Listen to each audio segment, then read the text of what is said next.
without backing from the government, from public money, there's not much to be done. 69% of people declare that they're unhappy with their current jobs. Every entrepreneur out there, if you're listening to this, don't be afraid.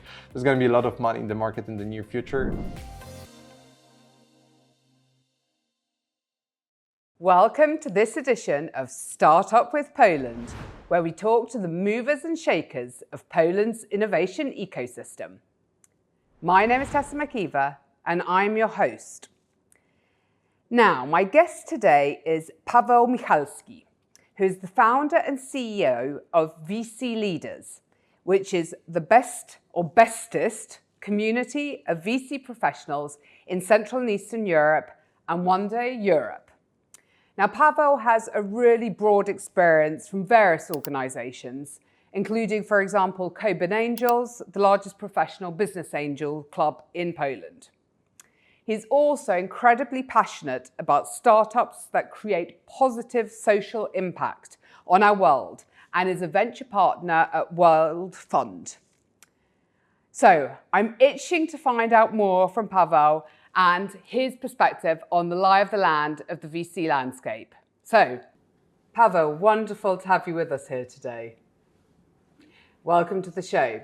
So let's get started. My first question to you today is, VC Leaders is announced as the bestest VC community supporting VC professionals in the CE region or even maybe further. But what does that actually mean? And what support are you actually giving to these VC professionals, and who are these people? Hello, Tess. Hello, ladies and gentlemen. It's a pleasure to be here.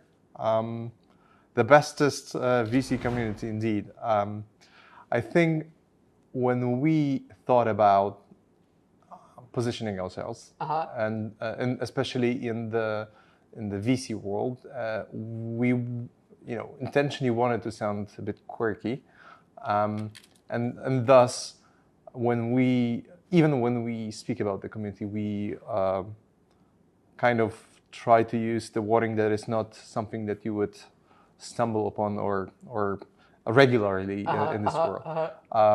But really what it means is that we believe that being an investor is such a lonely job. Many people actually struggle with the negativity of it all. It's a very demanding job. You have to be constantly on alert. You are dealing, I would say 80% of your time you're dealing with other people's problems, maybe even more than 80%. And we wanted to make this job a little less lonely. And that's why we believe in creating a community. But it's not about setting things up. It's much more about letting them grow organically. So over the last 7 years, since the inception of VC Leaders, we have been constantly thinking about how to make other people's lives easier. Practically speaking, we started with educational programs. Okay. Trying to help first the Polish ecosystem get off the ground, meet with more experienced fund managers and ecosystem stakeholders. And gradually it evolved to a regional thing. Right now, I dare say more European endeavor. Hopefully at some point we will have the largest or the bestest indeed VC community in Europe. Well, I love that you've picked that quirky language, because you do find, well, in any industry that people stick to sort of, the vocabulary they know. So I think that really sets you apart, that you've used, the sort of funky language. Hopefully, so, yeah. So great to hear that. But what actually inspired you to, set up VC Leaders? Where did the idea come from, and what was your motivation? It's an interesting story in itself. We're still learning how to best talk about it, but it really boils down to our own negative experience, if you will. In 2016, when I was still working my corporate job, me and my then boss were approached by a group of wealthy individuals in Poland, given our prior fund management experience to set up a fund for themselves, and a VC fund at that. Back in those days, I don't think that neither we nor them practically knew what it meant. And so our little endeavor, it didn't end immediately, but we quickly learned that we simply didn't know enough to close that fund. And based on this idea and my prior experience participating in some educational programs of similar sort, me and my friends thought about establishing something similar to basically educate ourselves and the ecosystem about the best and practical standards of this industry. And thus we invited a lot of people from abroad, people who we knew from our previous lives, while still working our corporate jobs. We invited them to Warsaw to basically educate, give lectures, facilitate workshops for this budding industry in Poland. And that's how it started. So that's really like the forefather days of VC leaders. Fast forward to today, it was only recently, after many adventures in the business world, when I decided to step up as the full-time CEO of the organization and try to build a complete and working business model for this organization. So we were quite lucky in really building strong connections to the brand, to what we accomplished with the VC Leaders Academy. That's how we call our educational program. But over the years, we also run several events, some smaller initiatives, and a lot of people actually stuck with us, so to say. So around this idea, we thought, what if we make the next natural step? What if we formalize this whole thing? And that's how the idea for the community started. So basically right now we are in the middle of building a proper business community of VC fund managers. Oh, well, fantastic. So it seems like, sort of organically was born this concept and then has grown and gone from strength to strength. So fantastic to hear. From challenge to challenge more than from strength to strength, but that's really how we prefer to see it. No, well, fantastic. And how do you currently assess, the challenges and that VC leaders indeed are facing in Poland specifically? What developments are happening in that ecosystem?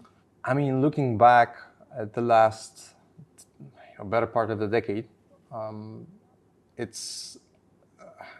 I think it's difficult not to see the immense progress that we've had in Poland, in the region especially, and yet, or despite that, there is still a lot to be done, a lot to be desired. I think we're in 2016 when I started in this sector. I would say we were seen as the odd one out. Like, people looked at Poland and said, "Oh, it's such a big country. You should have many more successful companies." And then they casually came looking, didn't find what they were looking for, and never returned. And then this fantastic thing happened when the Polish government decided to basically flood the market with money. And I'm saying it was amazing because I really think that sometimes you need the friendly nudge to get things going, and this is exactly what happened to the Polish market. What I'm seeing today is that once the money, being so miraculously deployed, has dried out, the market has really understood that without the backing from the government, from public money, there's not much to be done. Definitely not enough. Okay. It's very hard to compete with larger ecosystems, more developed ecosystems, and I'm not saying, the UK, which is obviously the largest player when it comes to financial resources, in this part of the world. But even, when you compare yourself to France, Germany, or even a bit smaller countries like Spain, smaller in the sense of, their VC standing, it's really hard to compete with those players without the proper magnitude of resources that you can offer to the ecosystem. And it's even harder when you compare yourself to a tiny country of Estonia, say, or Czech Republic even, which is our neighbor. I think Poland deserves better in terms of the number of successful companies, the number of successful exits, so that the whole flywheel gets going without the backing of the government. But right now, what I'm seeing is that we're still very much dependent on the benevolence of the public players. And at the same time, I think that a lot of people have finally seen that it's an interesting market to be in. So I'm seeing already a third generation of emerging fund managers who want to enter this market and make their mark, which is fantastic. I'd also love to see more entrepreneurs, actually. Maybe I'm biased because I'm dealing a lot with VCs rather than entrepreneurs, but what I'm seeing is an extremely high interest from VCs or potential VCs to enter this market, but less so on the entrepreneurial side. So I'd say to every entrepreneur out there, if you're listening to this, don't be afraid. There's going to be a lot of money in the market in the near future, and hopefully we would help some of those guys deploying. But definitely don't be afraid to start your own business. The time is now, I think. Okay, well, that's definitely a positive note. I hope you've inspired some, budding potential entrepreneurs with that message. And Paweł, I was also really interested to find out that you're a venture partner at World Fund, but I've read a little bit about it. But if you could tell our listeners and viewers, more about World Fund and your role there, that would be fantastic. Sure. Well, throughout the years running VC Leaders, which started out as a side project, I've been working with, helping, advising a couple of established and emerging VC funds. And I've had, I would say, an immense privilege of working with the very best in the region. Now, when I've got introduced to Daniel Wisewicz, the founder and one of the general partners at World Fund, I was immediately struck with his honesty, his mission to basically change our world for the better and make some money as I wouldn't call it a consequence, but it's not just the primary reason to do business, which is very important for me personally. I think that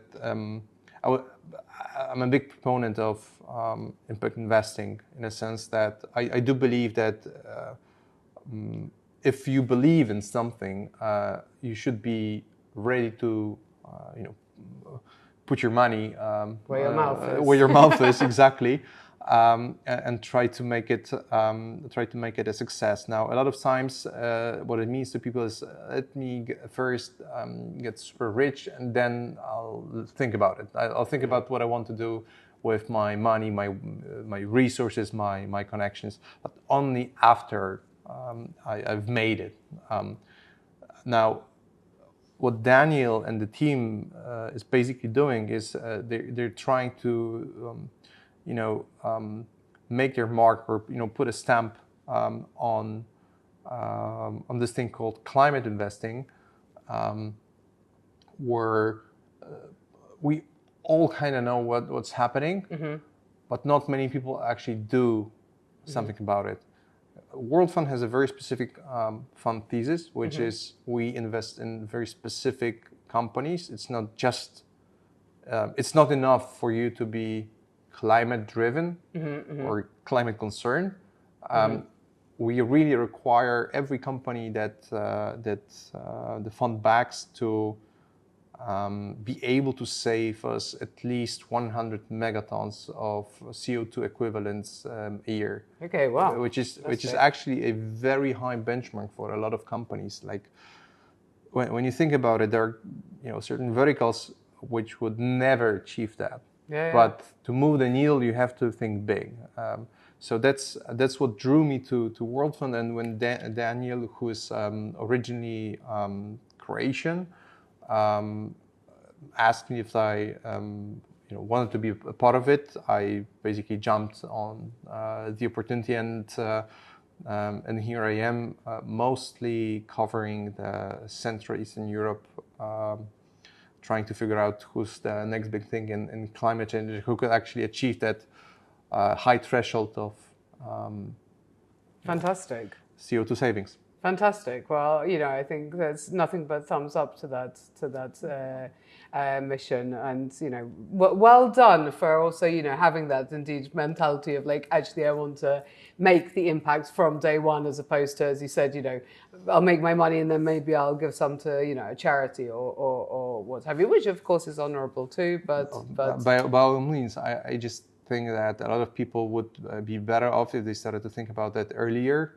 Maybe they would even be happier with their lives. I mean, in their professional careers, it seems like a lot of people are really unhappy. I recently saw a study saying that, a Gallup Institute study saying that I think 69% of people declare that they're unhappy with their current jobs. So to those, I say maybe you could think about what makes you tick, and then try to be a really small part of it first. And no, fantastic. I absolutely wholeheartedly agree with you, Paweł. No, I mean, you've mentioned that you started your career in the corporate world, and how it sort of almost spontaneously happened that you came out of that world. But sort of, I suppose, looking back, at the beginnings of your career, I presume you don't regret going into this, sort of startup innovation VC ecosystem, because otherwise you would have reverted. But what do you think is the sort of the main differences, if you can make a comparison between sort of being part of this innovation space as opposed to, coming and having a 9-to-5 and presumably, at least on the surface, sort of safe office job? Well, it's a very complex question, and I'll try to make my answer as simple as possible. From my point of view, I started out in the legal industry as a lawyer. I was educated both as a lawyer, and I also studied finance and economics. But I mean, it wasn't that long ago, but it was already long ago enough to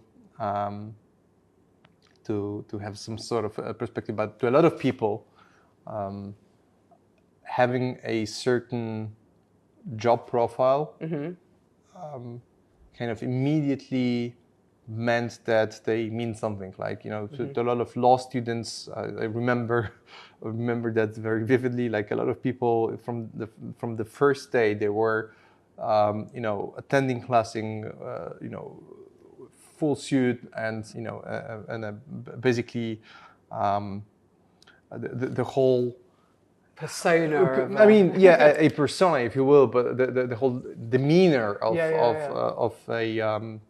a lawyer already, which I think I kind of also thought exciting at that point, like, to be a lawyer, to do stuff. And then I quickly learned that it's say, to a lot of people, in a lot of cases, it's not as exciting as it seemed at first. And then I thought, so what kind of role makes me excited? And I immediately thought about business. I was always very entrepreneurial, trying to do a lot of things at the same time. And so then after having studied for several years, I thought, okay, so how do I make this switch? I wasn't ready to jump into the deep right ahead, but it seemed like I could use or leverage my experience, my legal experience in some other fields. And I started out as a banker. And it was already closer to the business, dealing more with numbers and the business thinking, the analytical mindset. It all played well into this new role. And then I also learned that it's also not close enough for me to where the action is. And that's how I decided. And I already said that I was approached, but it was lucky coincidence. I was approached by a group of people, which got me thinking about this venture capital world. And then I didn't immediately venture out to venture. I did a lot of other things. Eventually, I also returned to the corporate world for a very little stint, but. All of it reminded me that I'm actually much more happy and good terms with the risk of an entrepreneur rather than the risk of having a 9-to-5, which is never 9-to-5 actually, but a risk of a 9-to-5 job in a closed-off setting, doing my thing, and then hoping that somebody else would come and say, okay, I like this guy, let me promote him, and maybe someday he'll be successful. I didn't like that setting. There's a lot of people don't say it enough, I'd say, but perception in the corporate world is everything. When you're an odd one, when you have a mouthful of ideas and you want to have them heard, as I did, I suppose, sometimes it might be hard for you, when people prefer their inner peace and not stirring things up. So for me, it's actually a corporate job is very much less exciting than being an entrepreneur because of those things. And I also like my liberty of getting up when I want to. It's actually always earlier than I want to, and it's always you always work more hours than you'd prefer, but maybe the illusion of liberty, I would call it, is something that makes me happier with my life than the safety net of the corporate job. Yeah, no, well, I really like that sort of allusion to also being wanting to be in the epicenter of what's going on. So, which you certainly are, Paweł. So good choice. Definitely suits Hopefully, well, let's see. Well, what you're doing is making you happy, and you're making an impact already. So so I think for sure. But if you had a crystal ball, this is one of my absolute favorite questions with the guests we have on the show. And you're looking at the VC ecosystem or the innovation ecosystem, in a more general sense in Poland. In 5 years' time, where do you think we'll be at? What will have progressed? What will have changed? Will Poland have moved on in this sphere? And will it be making, I suppose, a global impact? Oh, well, I certainly hope so. When I think about the venture capital sector, I try not to think about a single country. That's my first mode of thinking. Okay. Especially in Europe, it's such a fragmented place or ecosystem where people think like they know it all because they're the leader of their respective country. Like in my role, I've been talking to a lot of leading figures from their own ecosystems, and sometimes I feel like, especially in Central Eastern Europe, when you have a small country and there's 3 large VC funds, and if you're a founder, you don't really have a choice. I mean, you do, but you don't think that you do. And then you approach one of those 3. These guys, they have this. Sometimes it's not always the case, but sometimes you can feel like full of yourself. That you begin to feel that you know it all, like you said. And then the problem with that is that, first of all, you don't. It's a simple fact of life.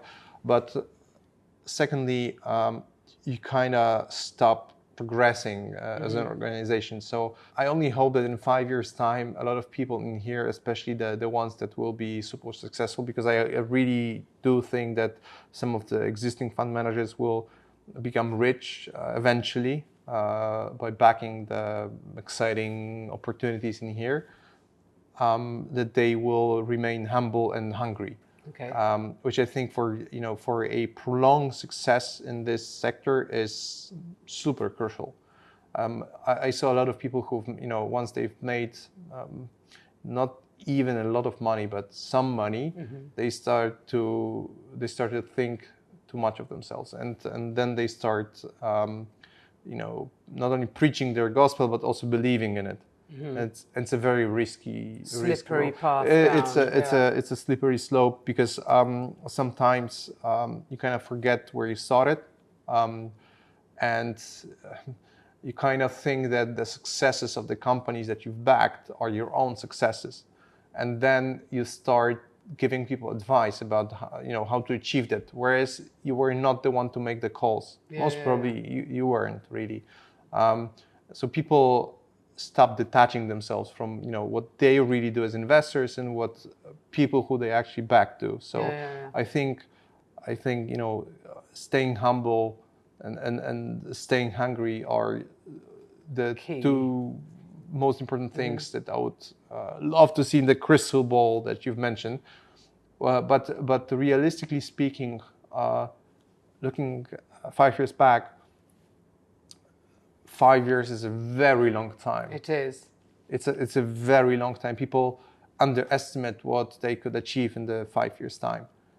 It was not 5, maybe 6 years ago when PFR, the big fund of funds in here, started their operations, and already we've had this immense hype period or growth period where everybody was deploying. There was a lot of buzz around the Polish market. Now in the slump period where we don't see as many deals as we used to. Of course, it's a broader phenomenon globally, but it's definitely affecting Poland too. Now I think the cycle would return, and if we're lucky, and if we're sitting here in the 5 years' time, we might still be in the second hype period or the second growth period, if you will. I would be very excited to see many more players, many more companies, many more people talking about how exciting it is to be an entrepreneur. Well, fantastic. I hope you're right. And what I hope most is that you're right with the hungry and humble, thought. And I hope that those who are, having their careers, growing their careers currently in the VC space will indeed remember those words. Paweł, it's been absolutely wonderful talking to you. I'm so impressed with what you're doing and the impact you're making. And, may in 5 years you be doing even more impactful and humble work. Thank you, Tess. Ladies and gentlemen, it was a pleasure. Thank you so much. Thank you to our listeners, and see you next time for Startup with Poland.